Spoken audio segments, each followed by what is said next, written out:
Amen. Amen. Merci beaucoup de vous asseoir.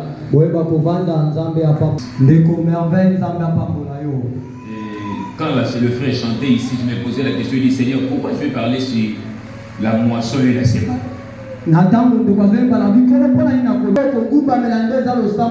Mais les gens ne donnent pas. Ça c'était l'atmosphère du Seigneur des dieux. Merci beaucoup que Dieu bénisse. Alléluia. Amen. Alors je m'excuse encore pour hier, je n'avais pas eu le temps de venir, j'étais bloqué quelque part. Je me suis dit, avec Timothée Libaku, ici Gazawa, et à Robert Libaku.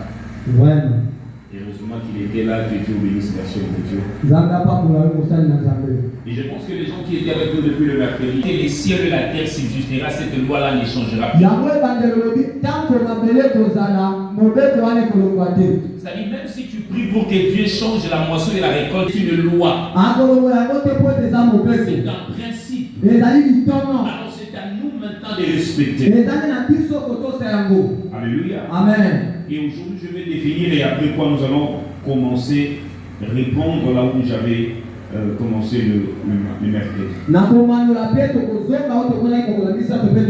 nous avons deux mots à définir dedans. Il y a la moisson et la sémence. Et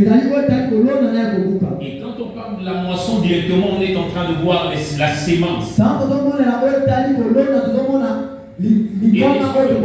on parle de la moisson, on voit la récolte. Alléluia. Amen. C'est-à-dire qu'on ne peut pas récolter si on n'a pas sémé quelque chose. On ne peut pas aller récolter si au préalable tu n'as pas sémé. Alors c'est là où il y a la contradiction. Beaucoup de gens veulent récolter pendant qu'ils n'ont rien sémé. Alléluia. Amen. Alléluia. Mais laissez-moi te dire la vérité. Tu ne peux pas bénéficier quelque chose par hasard. Tu ne seras pas béni au hasard. Tu seras béni lorsque tu vas s'aimer, en commençant par s'aimer. Et ensuite, ce que toi tu avais s'aimé, elle te portera ce que toi tu avais donné. C'est comme ça que j'avais donné Jean chapitre 12, le verset 24. Jésus dit, si le grain qui est tombé par terre ne meurt, elle ne peut produire beaucoup de fruits. C'est que pour que le grain te porte beaucoup de fruits, elle doit d'abord être sémée, pourrie, et après te donner la sémence. Mais lorsque toi tu ne mets pas quelque chose dans la terre, la terre ne te donnera rien. Alléluia. Amen. C'est comme ça avec la banque. Tu dois avoir d'abord quelque chose et tu vas dans la banque, tu mets cet argent là dans ton compte en banque, que ce soit les comptes courants ou encore c'est un compte bloqué ou encore c'était l'épargne. Et si tu sors ta carte, tu as la facilité d'aller dans le mur pour retirer quelque chose. La banque va te reconnaître parce que tu as mis quelque chose dedans. Mais si tu n'as pas la carte, tu n'as pas un compte à banque, comment tu peux aller récupérer quelque chose dans le mur? Amen. Alléluia. Amen. Il faut commencer par s'aimer et ensuite tu vas récolter. Alors si tu... Alléluia. Amen. C'est-à-dire la moisson c'est la récolte. La moisson c'est la récolte. Et la sémaille c'est la sémence. Tout court. Alors notez bien. La sémaille est au-delà du principe. Car c'est un symbole de l'obéissance et le respect à la loi de Dieu. Alléluia. Amen. Tout celui qui sème celui qui sème, il respecte la parole de Dieu. Il n'est pas là en train de brûler les étapes. Amen. Pendant que cet homme de Dieu prêchait, j'avais senti en moi que je devais donner quelque chose. Mais Nazari n'a pas voté. Amen. J'avais pris ma montre. Montre à la Sombarambo, excusez-moi de te le dire, pendant que tu veux préparer le mariage. Je l'ai acheté à $20, je crois. Amen. J'ai pris cette montre, la PC homme de Dieu. Quand on va aller à la culture, on a tout ce qu'on va se rappeler. Allah sait qu'il y a mon logo. Et je suis parti dans l'église sans avoir une montre. Et un jour, j'étais là, la culte, Mamoni, moi, moi aussi, l'église, la Bongi. Amen. Elle est venue me voir, papa, j'ai déjà acheté une montre. Amen. Et c'est la montre la joue, ce n'était pas fini. Comme sous il y a un papa dans le monde. A Bible, j'ai écouté le rôle du calme. A formulé la Bible pour non soit au yokoso. Vous allez dire le petit côté, à la tête. Soit au yokoso. A bandi pour prendre. J'ai pris 3 paires de chaussures. Terre et à quel chimoko, n'a montré où les sous. Amen. Des très grandes valeurs pour les gars, même où on a appelé ça. Et j'ai rapidement même appelé ma fille qui était à la maison, elle a dit parce qu'il y en a un. Pour l'eau de l'eau, pour l'eau, ils ont peut-être nions ce problème. Mais cela peut engendrer des choses auxquelles eux imaginent quitter. Ça parle là pas mal. Et peut-être ceux qui n'ont l'eau n'a qu'à montrer en été. La bombe à l'eau. Peut-être qu'il y a des chaussures, nous sommes les meilleurs fondamentaux. C'est pourquoi quand tu viens à l'église, il y a la notion des temps. Ça va pas mal. C'est-à-dire quand tu parles maintenant, ils ont maïoui, ni bois cassico. N'attends pas d'elle. Que Dieu vous bénisse. Mais je ne vais pas attendre beaucoup de discours. Je me sois de quelqu'un. Alors que je suis allé lui acheter de l'eau. J'ai acheté de l'eau pour la dame en question. On a forcé quand même pour qu'elle boive. Mais ça n'a pas marché. J'ai dit ok. Un moment, elle a répondu de non, j'ai besoin d'aller voir mes enfants. Elle m'a dit, je viens de terre jaune. J'ai compris qu'il peut manquer le transport. J'ai changé ce que j'avais comme argent. J'ai pris quelque chose, j'ai donné à cette maman. Et j'ai recommandé à des jeunes gens qui étaient là. Au lieu de voir la personne comment est-ce qu'elle va mourir, il serait mieux de le prendre et de l'amener à l'hôpital. Amener cette maman à l'hôpital. Et les jeunes gens l'ont pris.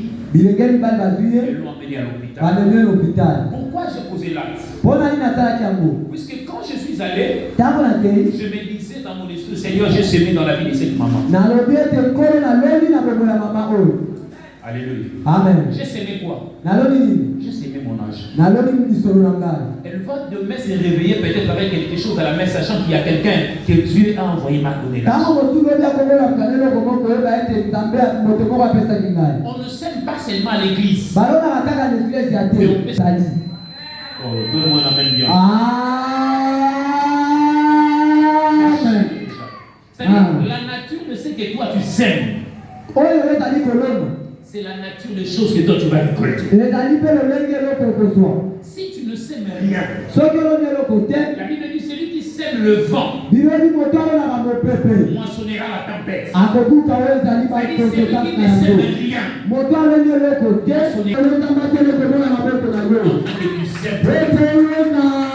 je dis à quelqu'un afin que tu sèmes. Il y a déjà une bénédiction sur toi. C'est Éphésiens chapitre 1, le verset 3. La Bible dit nous avions déjà été bénis de toutes sortes de bénédictions de Dieu en Jésus-Christ dans les lieux célestes. Il faut s'aimer. Il faut tout. Raccordement, je témoigne de ce que Dieu a fait dans ma vie. Et si vous vérifiez, allez vérifier, vous verrez que c'est. Le Seigneur me dit va prendre ça. Pamisato nasima. Maman Brigitte m'a appelé. Mama wana bonginga. Il dit mon fils vient. Adi mwana nanga yaka. Et je suis rentré. Pena pusani. Il me dit le Seigneur m'a dit de te dire quelque chose. Abi kolo abina ebiselo komoko. Tu es un grand homme de Dieu. Okoza mosala nzambe monene. Retiens ce que je te dis aujourd'hui. Kango nazo ebisayo. Vers les années qui viendront, Bambule koya. le Seigneur te lèvera à Kinshasa. Nzamba kotombola wana À Kinshasa. cause de ce que toi tu as. Likolo ya oyo sali. Alléluia. Amen. J'ai accepté seulement amen. Nandimi pe nakei. Et je suis parti. Nakei. 5 ans plus tard, Bambula mitano koleka. j'étais ici sur l'avenue Kiala, Nazaki na belikiala. en train de prêcher dans une activité. Côté en activité Et dans moko. cette activité-là, maman Brigitte Mpoyo et son mari étaient invités. Na séminaire wana mama Brigitte wana na mobali na babeka libango. Ngane na bana Je yoteya. faisais les services. Nazoteya pe na osala service. Quand j'ai fini, Tango na silisi. j'ai dit, maman, est-ce que vous me reconnaissez encore? Natuni ye mama oyebinga lisusu. Elle me dit, non, ma papa. Habite nazo ebote papa. Je lui dis, je suis le fruit de ta prophétie sur l'avenir de l'école. Nabi nazali mbuma ya profi ya lisakoli na ona veni de Elle l'école. dit, ah, je vois encore chez Pasteur Doudou. Abia na rejone liso ka pasteur bisu na lobi yango wana naza mwana na ye. Elle est venue m'embrasser. Aye ko ya mangai. Alléluia. Amen. Mais la prophétie, je sais qu'elle n'a pas encore atteint les sommets. Na ebe te lisakoli komi le sike segele komate. Je monterai à Na Kinshasa. komata lisusu na Kinshasa. Je ne t'impose rien. Moi, je vais simplement prier pour quelqu'un. Alléluia. Amen. Lève-toi, nous allons prier. Fais mi pako le ma-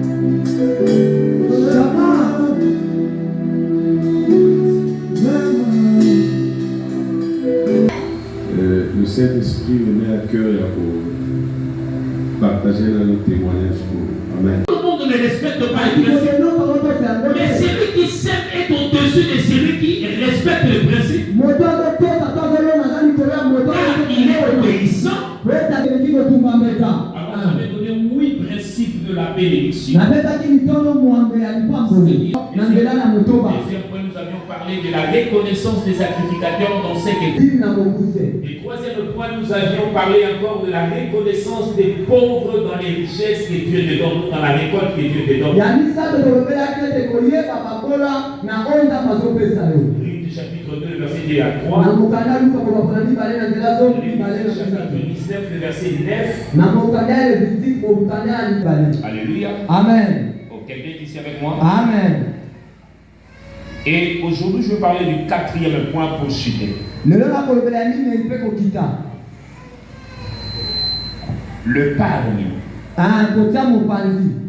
Alléluia. Amen. Oh, alléluia. Amen. Oh, est-ce que quelqu'un est là? Amen. Je vais parler de l'épargne pendant la récolte ou pendant la moisson. Genèse chapitre 42. Est-ce qu'on peut nous lire ça? Genèse chapitre 41, le verset 34 à 36. Genèse.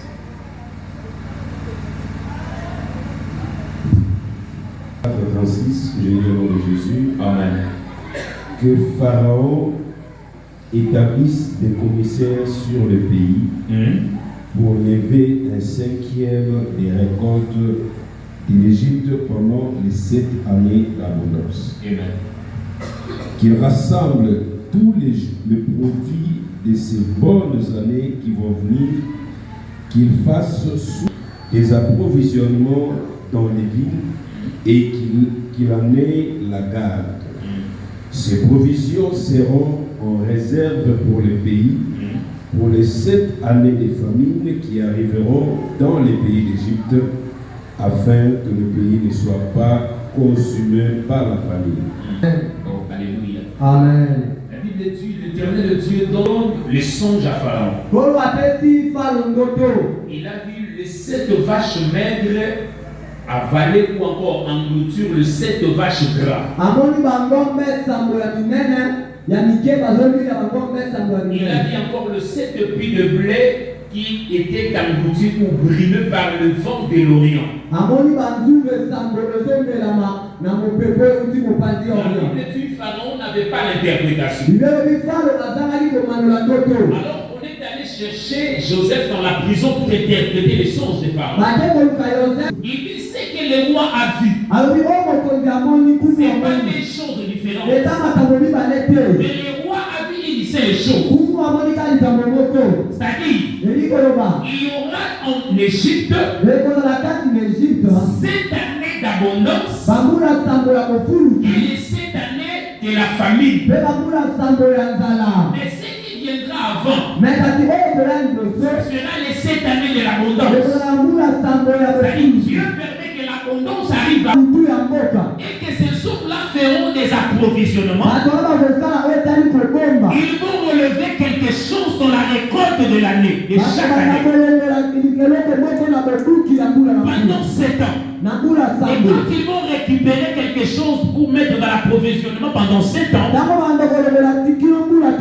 ils le mettront cela dans les dépôts. Alors que cela nous permettra, quand les 7 années de la vache maigre viendra, les 7 années de la sécheresse arrivera, et que le pays ne tombe pas dans la famine. Mais les rois doivent choisir des hommes intelligents. Alléluia. Les rois choisissent des hommes intelligents pour faire quoi? Les gens ont fait d'épargner les récoltes du pays.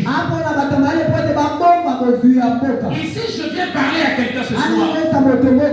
À chaque fois que l'Éternel Dieu te bénit, tu es appelé à faire l'épargne. Car tu ne sais pas ce que Dieu peut affronter dans ta vie. Tu ne peux pas tout manger de ce que Dieu te donne dans la récolte. Il faut